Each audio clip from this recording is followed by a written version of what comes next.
Assalamualaikum warahmatullahi wabarakatuh. Perkenalkan, nama saya Yuvin Briliana, nomor absen 35 dari kelas 11-7 atau kelas 11 IPS 1. Ingin menjelaskan mengenai beberapa peninggalan dari Thomas Stamford Raffles dan Herman Willem Daendels pada masa pemerintahan Hindia Belanda di Indonesia. Jadi saya akan menjelaskan sedikit mengenai latar belakang mereka. Jadi pertama saya akan menjelaskan Herman Willem Daendels terlebih dahulu. Herman Willem Daendels lahir di Hattem, lebih tepatnya di Genderland, Republik Belanda pada tanggal 21 Oktober 1762. Dia meninggal di Elmina, Belanda, Pantai Emas pada tanggal 2 Mei 1818 pada umur 55 tahun. Ia merupakan Gubernur Jenderal Hindia Belanda ke-36 yang terkenal revolusioner. Tugas utamanya adalah mempertahankan Pulau Jawa agar tidak dikuasai Inggris. Akibat sikapnya yang keras pada masa pemerintahannya yang singkat, yang dikenang hanyalah kekejamannya saja. Dan ia juga mendukung perubahan secara liberal. Ia juga berkeinginan memperbaiki kesejahteraan rakyat dengan memajukan sistem pertanian dan perdagangan. Beberapa tindakan Daendels pada saat di Pulau Jawa adalah yang pertama pada bidang pertahanan, yaitu memenuhi tugas mempertahankan Jawa dari serangan-serangan Inggris. Daendels melakukan langkah-langkah yang pertama adalah menambah jumlah pasukan dari 3.000 prajurit menjadi 20.000 prajurit. Yang kedua adalah meningkatkan kesejahteraan prajurit. Yang ketiga, mendirikan pabrik senjata di Gresik dan Surabaya. Yang keempat, membangun armada laut di Surabaya dan Ujung Kulon. 5. Mendirikan benteng-benteng pertahanan baru. 6. Membangun jalan raya dari Anyer sampai Panarukan, Situbondo di Jawa Timur dengan panjang kira-kira 1.100 km. Jadi itu salah satu peninggalan Herman Willem Daendels, yaitu jalan Anyer sampai Panarukan. Lalu pada bidang ekonomi dan keuangan adalah yang pertama, membentuk Dewan Pengawas Keuangan Negara dari melakukan pemberantas korupsi dengan keras. Lalu mengeluarkan uang kertas. Yang ketiga, memperbaiki gaji pegawai. Lalu pajak in natura dan sistem penyerahan wajib tetap dilaksanakan bahkan diperberat. Pada akhir kekuasaan Herman Willem Daendels, yaitu kejatuhan Daendels disebabkan oleh kekejaman dan kesewenang-wenangan. Daendels menimbulkan kebencian di kalangan rakyat pribumi maupun orang-orang Eropa. Dengan sikapnya yang otoriter terhadap raja-raja Banten, Yogyakarta, dan Cirebon menimbulkan pertentangan. Penyelewangan dalam kasus penjualan tanah kepada pihak swasta dan manipulasi penjualan Istana Bogor. Yaitu yang terakhir adalah keburukan dalam sistem administrasi pemerintahan. Jadi itu adalah empat akhir kekuasaan Herman Willem Daendels, faktor-faktor penyebab kejatuhan Daendels. Saya akan menjelaskan peninggalan dari Willem Daendels yang masih bisa dilihat hingga saat ini. Jadi yang pertama adalah kita bisa menyebutnya dengan De Grote Postweg atau yang dinamakan dengan Jalan Raya Pos, atau masa sekarang lebih tepatnya disebut dengan Jalan Pantai Utara. Nah, Pantura. Jadi Jalan Raya Pos merupakan jalur yang membentang dari Anyer, yaitu Banten, hingga Panarukan pada Jawa Timur. Jalur ini memiliki panjang kurang lebih 1.000 km. Jalan sepanjang itu hanya dibangun dalam waktu 1 tahun, yaitu pada tahun 1877 hingga 1807 hingga 1808 di bawah kekuasaan tangan besi Gubernur Herman Willem Daendels. Ceceran keringat, darah, dan nyawa tumpah dari ribuan pekerja paksa. Saat itu, Hindia Belanda memang membutuhkan jalur untuk mempercepat mobilisasi pasukan untuk menghadapi gempuran militer armada laut Inggris karena pertahanan kolonial lemah di garis pantai. Jadi menurut saya Daendels itu ingin memperkuat pertahanan hingga ke pedalaman. Dia ingin pasukan yang bergerak cepat. Untuk menunjang itu maka harus ada jalan. Nah, wilayah-wilayah yang dilewati jalan raya pos biasanya menjadi pusat aktivitas warga. Seperti kawasan Asia Afrika di kota Bandung yang menjelma menjadi kawasan bisnis yang bergengsi.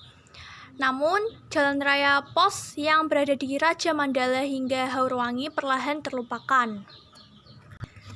Sepenggal warisan Daendels itu mulai jarang dilewati pasca dibangunnya jembatan tol Raja Mandala pada 1979 silam. Dulu, jalan penghubung utama dari Bandung menuju Cianjur hanya melewati Haurwangi. Jalannya berkelok, naik turun, dan diapit oleh tebing dan pesawahan di sisi kiri dan kanannya. Jalan hasil kebijakan Daendels ini sekarang dikenal dengan nama Jalur Pantura atau Pantai Utara, yang hingga kini menjadi salah satu jalur transportasi terpenting dan paling ramai di Indonesia, khususnya di Pulau Jawa. Daendels juga membuat jembatan untuk menyeberang Sungai Citarum yang airnya berwarna kehijauan di musim kemarau. Di sini, jembatan itu kini telah dirobohkan. Sebagai gantinya, pengelola PLTA Cirata membangun jembatan yang lebih mudah dilewati pada 1986. Dengan itu, para pengunjung masih bisa melihat sisa reruntuhan yang dibangun Daendels. Oke. Lalu yang kedua saya akan menjelaskan sedikit latar belakang tentang Thomas Stamford Bingley Raffles. Sir Thomas Stamford Bingley Raffles lahir di Jamaika pada tanggal 6 Juli 1781, meninggal di London, Inggris pada tanggal 5 Juli 1826 pada umur 44 tahun. Dia merupakan gubernur Jenderal Hindia Belanda yang terbesar. Ia adalah seorang warga negara Inggris. Ia dikatakan juga pendiri kota dan negara kota Singapura. Ia salah seorang Inggris yang paling dikenal sebagai yang menciptakan kerajaan terbesar di dunia. Beberapa kebijakan Raffles di bidang tertentu adalah bidang birokrasi dan pemerintahan. Lalu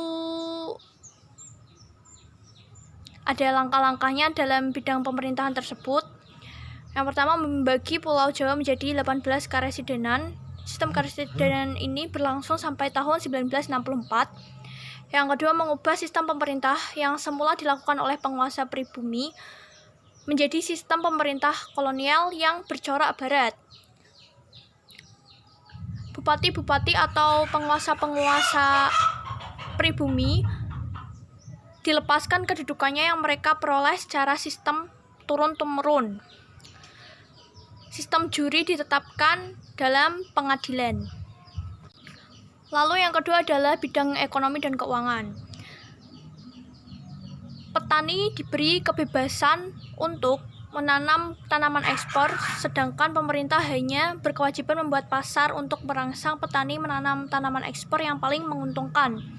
Yang kedua, penghapusan pajak hasil bumi atau kontingenten dan sistem penyerahan wajib verplichte leveranti yang sudah diterapkan sejak zaman VOC. Lalu menetapkan sistem sewa tanah landren yang berdasarkan anggapan pemerintah kolonial. Lalu yang terakhir, pemungutan pajak secara perseorangan. Namun yang paling menonjol dalam kebijakan yang dilakukan oleh Thomas Stamford Raffles ini adalah pada bidang ilmu pengetahuan. Jadi dia menulis buku yang berjudul History of Java di London pada tahun 1817 dan dibagi menjadi 2 jilid. Ditulisnya buku berjudul History of the East Indian Archipelago di Edinburgh pada tahun 1820 yang dibagi menjadi 3 jilid. Raffles juga aktif mendukung Batavia's Genootschap sebuah perkumpulan kebudayaan dan ilmu pengetahuan. Dia juga menemukan bunga Rafflesia arnoldii, lalu dia merintis bersama istrinya, yaitu Kebun Raya Bogor, lalu memindahkan prasasti Erlangga ke Kalkuta di India sehingga diberi nama Prasasti Kalkuta. Dari kebijakan ini, salah satu pembaruan kecil yang diperkenalkannya di wilayah kolonial Belanda adalah mengubah sistem pengemudi dari sebelah kanan ke sebelah kiri yang berlaku hingga saat ini. Elliot Murray Kinimoana Earl Minto atau biasa disebut dengan nama Baron Minto menunjuk Sir Thomas Stamford Raffles sebagai penguasa Indonesia dengan gelar Letnan Gubernur. Sebagai pemimpin pendidikan Inggris di Indonesia, Raffles mengambil beberapa kebijakan penting. Yang pertama adalah penerapan sistem karesidenan, yaitu Raffles membagi menjadi 16 karesidenan yang dipimpin oleh seorang residen berkebangsaan Eropa. Residen ini membawahi beberapa bupati yang diduduki kalangan priai asli dalam pemerintahannya. Raffles hanya dibantu oleh sedikit orang Inggris, sehingga masih banyak memperkerjakan tenaga administrasi Belanda. Yang kedua adalah ditemukannya bunga Rafflesia dan ditemukannya kembali Candi Borobudur. Raffles adalah seorang administrator yang memiliki minat besar kepada ilmu pengetahuan. Karena itu, dia mengirimkan berbagai ekspedisi ke berbagai penjuru wilayah kekuasaannya. Ekspedisi ke wilayah Jawa, dia menemukan sebuah candi yang bernamakan Candi Borobudur dan Candi Prambanan. Ekspedisi yang diikuti oleh Colin Mackenzie, seorang surveyor dan perwira Inggris yang membuat laporan terhadap temuan sejarah ini. Di Sumatera, ekspedisi yang dikirim oleh Raffles diikuti oleh Joseph Arnold, seorang ahli botani. Ekspedisi ini menemukan bunga Padma raksasa yang dikenal sekarang sebagai bunga Rafflesia arnoldii. Yang ketiga adalah pembangunan Kebun Raya Bogor. Karena iklim Batavia, sekarang Jakarta, yang panas, Rafflesia menggunakan Buitenzorg atau yang saat ini dikenal dengan istilah Bogor sebagai ibu kotanya. Di Bogor ini, Raffles membangun taman yang sekarang menjadi Kebun Raya Bogor. Gubernur Jenderal ingin Thomas Stamford Raffles memiliki benda peninggalan di Keraton Kanoman Cirebon. 1 dari 3 peninggalan tersebut pernah digunakan sebagai penanda waktu sholat.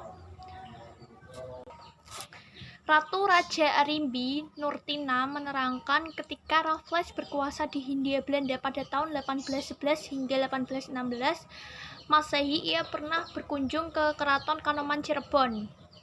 Selain berkunjung, Raffles pun memberikan cenderamata ke Sultan Komarudin II atau Sultan Kanoman VI. Ketiga benda tersebut yaitu sebuah lonceng, kacip atau alat pemotong tembakau, dan mesin jahit buatan Inggris. Dia menerangkan ketiga hadiah tersebut merupakan bukti adanya pengakuan dan penghormatan pemerintah kolonial Inggris kepada Kesultanan Kanoman Cirebon sebagai salah satu kesultanan yang mempunyai pengaruh di Nusantara. Dalam kurun 5 tahun masa pemerintahan Raffles, Keraton Kanoman mendapat kunjungan kehormatan.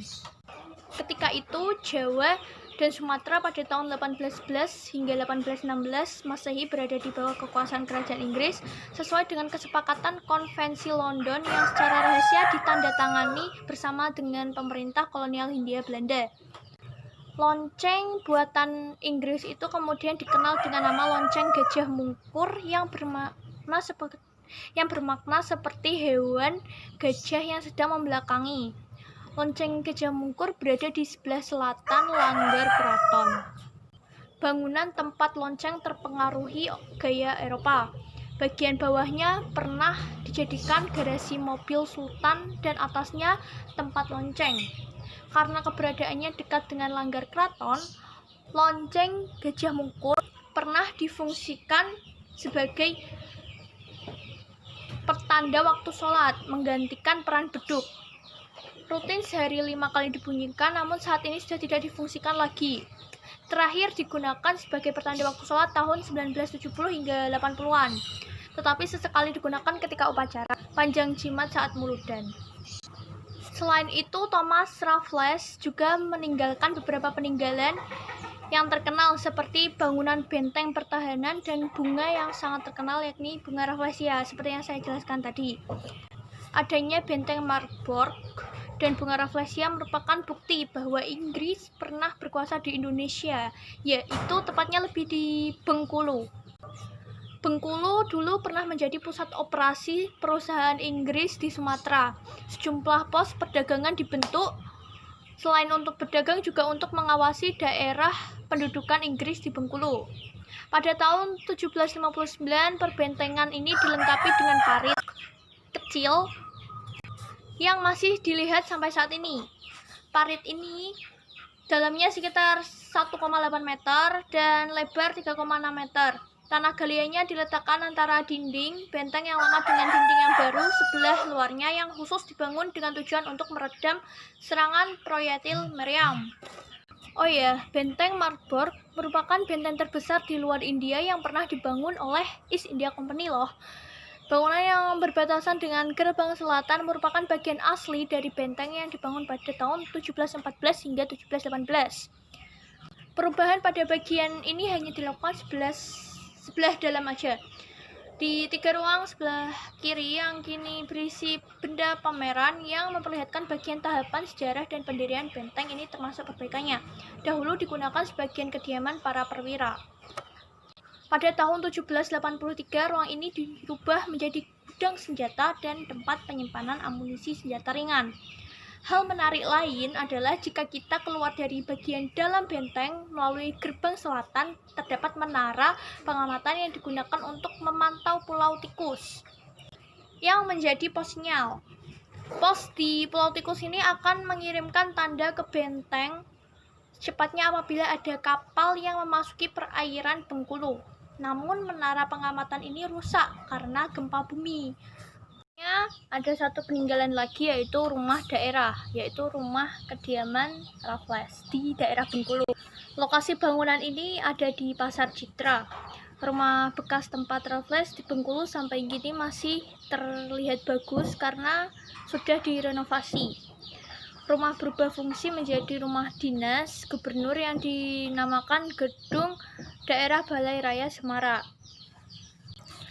Jadi sekian yang dapat saya sampaikan, itu adalah beberapa peninggalan Thomas Raffles dan tadi Herman Willem Daendels yang dapat saya sampaikan dan jelaskan kepada Anda atau kalian semua yang menontonnya.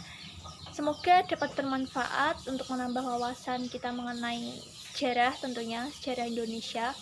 Salam hangat untuk Bu Nini selaku guru pembimbing mata pelajaran sejarah Indonesia kelas 11 ini.